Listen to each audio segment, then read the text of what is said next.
প্রথমেই যে খবরের দিকে আমরা আজ নজর রাখবো, দেশের মহিলা রাষ্ট্রপতিকে নিয়ে অপ্রীতিকর মন্তব্য করায় বিতর্কের ঝড় উঠেছিল। মন্ত্রী অখিল গিরির বিরুদ্ধে নিন্দায় সরব হয়েছিলেন অনেকেই। এই বিতর্কের পর ফের মহিলা অফিসারকে রাস্তায় দাঁড়িয়ে রীতিমতো হুমকি, যা বিতর্ক উস্কে দিয়েছে। দেশের মহিলা রাষ্ট্রপতিকে নিয়ে বেফাঁস মন্তব্যের পর ফের বিতর্কে অখিল গিরি। কারা মন্ত্রী অখিল গিরি, তিনি হুমকি দিচ্ছেন মহিলা অফিসারকে। সেই ছবি আমরা দেখাচ্ছি। বন দপ্তরের জমি থেকে হকার উচ্ছেদ করতে গিয়ে এই বচসা, স্বয়ং মন্ত্রী উচ্ছেদে বাধা দিচ্ছেন বলে এই অভিযোগ। প্রকাশ্যে মহিলা ফরেস্ট অফিসারকে হুমকি, বাদ গেল না গালিগালাজও। তাজপুরের বন দপ্তরের জায়গায় বেআইনি দোকানপাট উচ্ছেদ করতে গেলে বাধার মুখে ফরেস্ট অফিসার মনীষা সাউ। এরপরে মন্ত্রীর হম্বিতম্বি, যদিও পরে অভিযোগ অস্বীকার করেছেন মন্ত্রী। তাজপুরে হকার উচ্ছেদকে কেন্দ্র করে এই উত্তেজনা। মহিলা অফিসারকে হুমকি কারা মন্ত্রী অখিল গিরির। মুখ্যমন্ত্রীর নির্দেশের পরেও হকার উচ্ছেদে বাধা মন্ত্রী।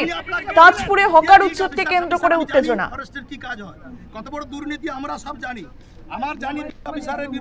শুধু হুঁশিয়ারি এবং হুমকি নন, বিতর্কিত মন্তব্য করেছেন ওই মহিলা অফিসারকে।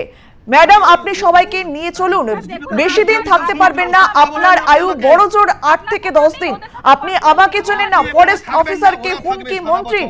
এমনই হুমকি দিয়েছেন কারা মন্ত্রী অখিল গিরি। তাজপুরে বন দপ্তরের জায়গায় বেআইনি দোকানপাট উচ্ছেদ করতে গেলে বাধার মুখে ফরেস্ট অফিসার মনীষা সাউ। এরপরে মন্ত্রীর হম্বিতম্বি, যদিও পরে অভিযোগ অস্বীকার মন্ত্রী।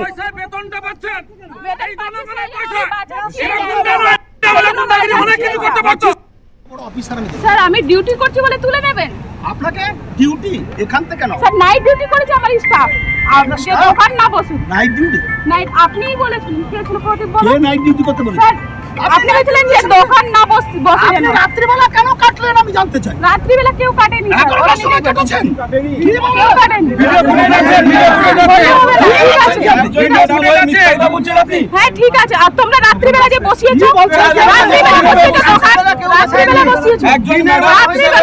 আমি বারণ করে গেছি, তাও বসিয়েছে দোকান। আপনারা ওয়েট করতে পারলেন না। আমি তো বললাম বসবো, আমি বসবো।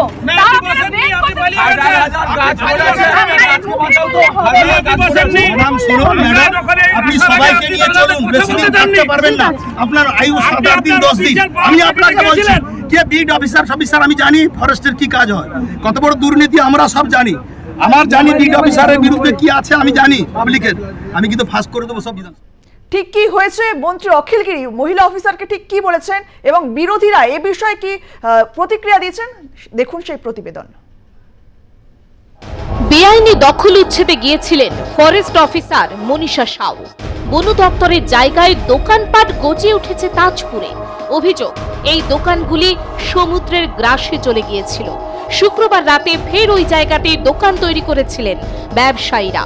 খবর পেয়ে শনিবার তাদের উচ্ছেদ করতে গেলে বাধা পান ফরেস্ট অফিসার মনীষা সাউ।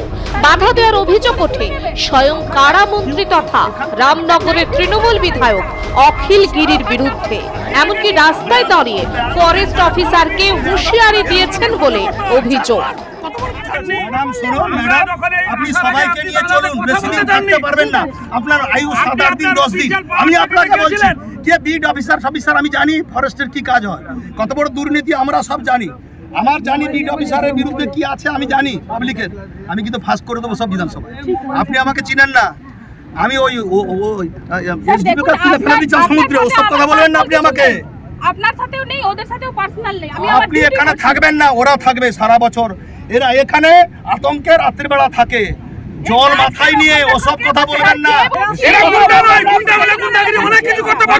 আমরা নিলাম, এর ভিতরে যদি আপনি আসেন আপনি ফিরে যেতে পারবেন না। আমি আপনাকে বেশি কথা বলবেন না আপনি। একদম সরকারের সাথে সরকারি কর্মচারী মাথা নিচু করে কথা বলবেন।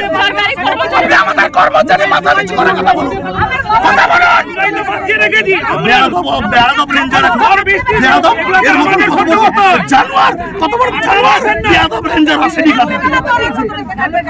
এক মহিলা অফিসারের সঙ্গে মন্ত্রীর এ ধরনের আচরণের নিন্দা করেছেন বিরোধী পক্ষের নেতারা।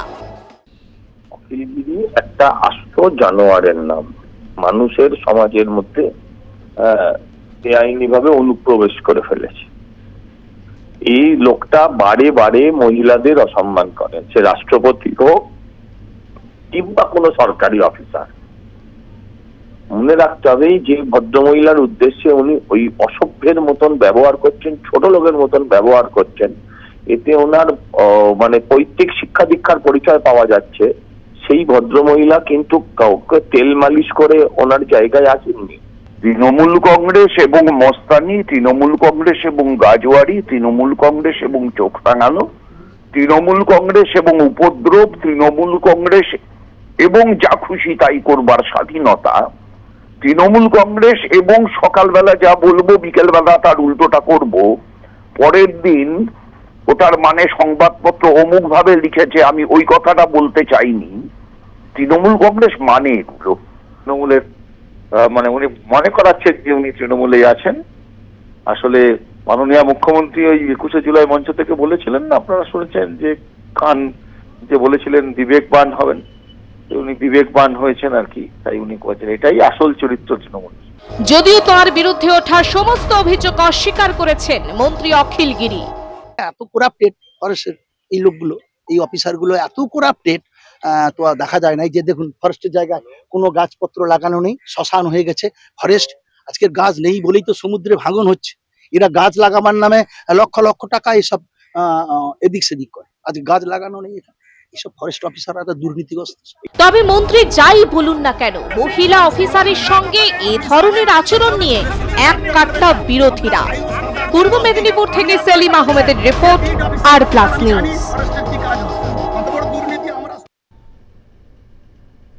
একজন মন্ত্রী হয়ে মহিলা ফরেস্ট অফিসারকে হুমকি, আর এই বিষয়ে আমরা কথা বলবো। আমরা সরাসরি চলে যাব আমাদের প্রতিনিধি সেলিম আহমেদের কাছে। সেলিম, একজন মন্ত্রী হয়ে এরকম একজন ফরেস্ট অফিসারকে হুমকি দিতে কখনো কি পারে? জেলা নেতৃত্ব এই বিষয়ে কি বলছে?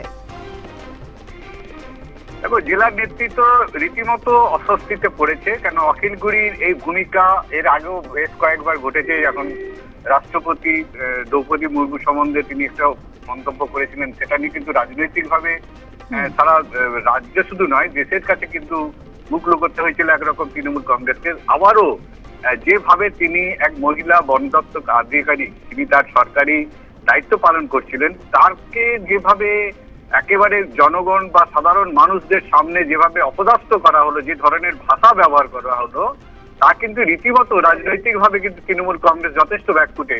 কেননা অখিল গিরি একজন সাধারণ কেউ নয়, তিনি একজন মন্ত্রী, কারামন্ত্রী। বিশেষ করে তার রামনগরের তিনি বিধায়কও রয়েছেন এবং জেলার অন্যতম তৃণমূল কংগ্রেসের যে নেতৃত্ব রয়েছে প্রথম সারি, তার একবারে প্রথম সারির নেতৃত্ব বলাই যেতে পারে। তার মতো একজন নেতৃত্ব যেভাবে একজন বন দপ্তরের আধিকারিক মহিলা, বিশেষ করে তাকে যে আচরণ, যে ভাষা ব্যবহার করা হয়েছে, তা কিন্তু এই মুহূর্তে রাজনৈতিকভাবে কিন্তু তৃণমূল কংগ্রেস যথেষ্ট অস্বস্তিতে। শুধু জেলা নয়, রাজ্য নেতৃত্ব এই বিষয় নিয়ে রীতিমতো খোঁজ খবর নেওয়া শুরু করেছে। প্রশাসনের তরফ থেকে বিভিন্ন আধিকারিক, যে সমস্ত আছে জেলা শাসক থেকে শুরু করে বা বন দপ্তরের বিভিন্ন দপ্তরের আধিকারিক, তারা কিন্তু ইতিমধ্যে পুরো বিষয়টা নিয়ে তদন্ত শুরু করেছে। কি ঘটনা ঘটেছিল, কেন এরকম ঘটনা, যে ধরনের ভাষা ব্যবহার করা হচ্ছে একজন নারী বা মহিলা অফিসারের কাছে যথেষ্ট লজ্জাজনক, এবং সেই ধরনের ঘটনা যাতে না ঘটে তার বিষয়ে কি দল এবারে ব্যবস্থা নেয় সেই দিকে কিন্তু চেয়ে রয়েছে সাধারণ মানুষ। সেলিম, মহিলা অফিসার মনীষা সাউ তিনি কি বলছেন এই বিষয়ে? তার সঙ্গে কথা হয়েছে তোমার? দেখো, সাধারণত যখন একজন মন্ত্রী বা বিধায়ক বা কারামন্ত্রীর মতো একজন জায়গায় আধিকারিকের ঘটনা ঘটেছে, তিনি সাধারণত এই মুহূর্তে মুখ সেভাবে না খুললে, কিন্তু যেটুকু আমরা দপ্তর সূত্রে খবর পাচ্ছি, তিনি তার যা সুপিরিয়ার রয়েছেন, তার যে সমস্ত তার উপরের আধিকারিকরা রয়েছে, তাদের কাছে পুরো বিষয়টা তিনি জানিয়েছেন যে ঘটনা ঘটেছে, এবং তিনি এটা বারবার বলার চেষ্টা করেছেন বা বলেছেন যে তিনি কিন্তু সরকারি নিয়ম এবং সরকারি দায়িত্ব পালন করছিলেন। এবং বিশেষ করে আমরা জানি যে কয়েকদিন ধরে কিন্তু এই তাজপুর এলাকায় যেভাবে সমুদ্রের গ্রাসে চলে যাচ্ছে, তা একবারে অবৈজ্ঞানিক ভাবে বেশ কিছু দোকানদানি সমুদ্র সৈকতে যেভাবে বন দপ্তরের জায়গা নষ্ট করে, বিশেষ করে গাছপালা নষ্ট করে যেভাবে অবৈধ বসবাস করছে বা বিভিন্ন দোকান বসিয়ে ফেলেছে, তাতে করে কিন্তু একবারে প্রাকৃতিক যে ভারসাম্য সেটাও কিন্তু নষ্ট হচ্ছিল। এই বিষয়ে কিন্তু একেবারে বন দপ্তর কড়া ভাষায় তারা এটা জানিয়েছিল যে তাদের এই বন দপ্তরে যে এলাকা রয়েছে তাতে কিন্তু কোনোভাবে তারা কারো হস্তক্ষেপ বা অবৈধ যে সমস্ত ব্যবসায়ীরা তাদেরকে বসতে দেবেন না, একেবারে সরকারি নির্দেশ তিনি পালন করছিলেন। এক কথায় বলাই যেতে পারে এই ঘটনা রীতিমতো রাজনৈতিক ভাবে শুধু নয়, রাজ্য নেতৃত্বের কাছে কিন্তু বিশেষভাবে একবারে চাঞ্চল্যের বিষয় হয়েছে বলাই যেতে পারে। বেশ, ধন্যবাদ সেলিম।